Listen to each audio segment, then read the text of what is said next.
কাপড়ের সাদা ক্যানভাসে ধীরে ধীরে ফুটে উঠছে লাল গোলাপ, সবুজ লতা, কচি পাতার রেখা। দূর থেকে মনে হয় যেন কোনো শিল্পীর তুলির আঁচড়, কিন্তু না, এটা রঙের খেলা নয়, এটা সুই সুতার জাদু। গ্রামের উঠোনে বসে নারীরা আঙুলে আঙুলে আঁকছেন রঙিন পৃথিবী। যে কাপড় একসময় শুধু শীতের রাত ঢাকত, আজ সেই কাপড়েই লেখা হচ্ছে স্বপ্নের কবিতা। জামালপুরের নকশি কাঁথা শুধু কাপড় নয়, এটা ইতিহাস, নারী সংগ্রাম আর তাদের বেঁচে থাকার ভাষা।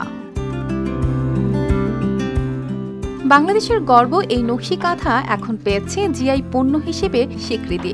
গ্রামীণ নারীদের হাতের এই কারুকার্য তৈরি করেছে কর্মসংস্থানের এক বিশাল ক্ষেত্র। প্রায় 2 লাখ নারী আজ জড়িয়ে আছেন এই শিল্পে। 2024 সাল থেকে 25 সাল পর্যন্ত আলহামদুলিল্লাহ মোটামুটি আমাদের ব্যবসা এখন ভালো চলছে। কিন্তু আমরা একটাই কথা বলবো, সেটা হলো আমাদের পণ্য মানে কাঁচামালের দামটা, মানে কাপড় সুতা এগুলার দামটা যদি একটু কম হইতো, তাহলে আমাদের মনে হয় বিজনেসটা করে আমরা ভালো লাভবান হইতে পারতাম। কাঁথা ছাড়াও এখানে তৈরি হচ্ছে বেড কভার, শাড়ি, ফতুয়া, পাঞ্জাবি, সালোয়ার কামিজ, এমনকি ব্যাগ আর শিশুদের পোশাকও। দামও ক্রেতার নাগালের মধ্যেই। ঢাকা সহ দেশের বড় বড় শহরের বাজারে এখন ছড়িয়ে পড়েছে জামালপুরের সূচি শিল্প।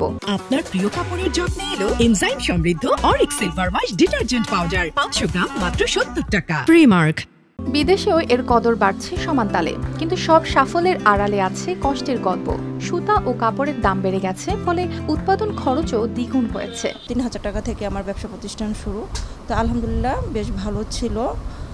তারপর আপনার 2020 সালে করোনার মধ্যে আমার দোকানটা চুরি হয়, প্রায় 8 লক্ষ টাকার মতো মালামাল চুরি হয়ে যায়। তো তারপরও আবার আমি শেষ থেকেই আবার শুরু করছি।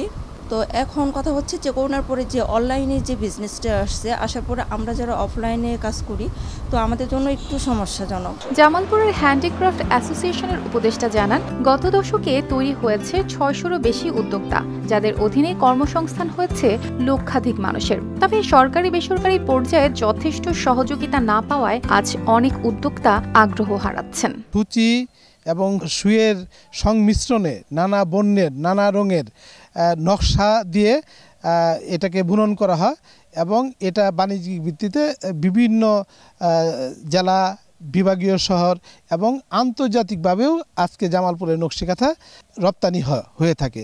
তবু আশা আছে, কারণ নকশি কাঁথা শুধু কাপড়ের বেচাকেনা নয়, এটা নারীর ক্ষমতায়নের গল্প। প্রয়োজন কেবল সহযোগিতা। যদি সরকার ও বেসরকারি প্রতিষ্ঠান এগিয়ে আসে, তবে এই শিল্প থেকে আসতে পারে বিপুল বৈদেশিক মুদ্রা।